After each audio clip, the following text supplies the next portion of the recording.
सकाळी बातमी लावली ते त्या विषयावरती त्या ठिकाणी सोलापूरकरांनी आज त्यांना उत्तर दिलेलं आहे।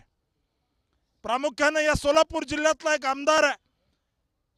माझ्या आई वडिलांनी या सोलापूर जिल्ह्यातल्या जवळजवळ सगळ्या कारखान्यावरती ऊसतोडीचं काम केलेलं आहे। एक ऊसतोड कामगाराचा मुलगा आणि माजी मुख्यमंत्र्याची मुलगी ही अशी लढत आहे।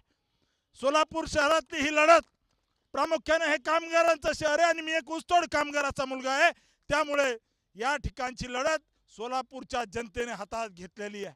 आज सिद्धरामेश्वराचं दर्शन घेऊन त्या ठिकाणी या सोलापूरकरांसाठी आयुष्यभर वाहून घेण्यासाठीची मी प्रार्थना सिद्धरामेश्वराला केलेली आहे आज। त्यामुळे मला विश्वास आहे सोलापूरकरांच्या समस्या त्यांच्यासारख्याच परिवारातून आलेलो आहे, सामान्य परिवारातून आलेलो आहे।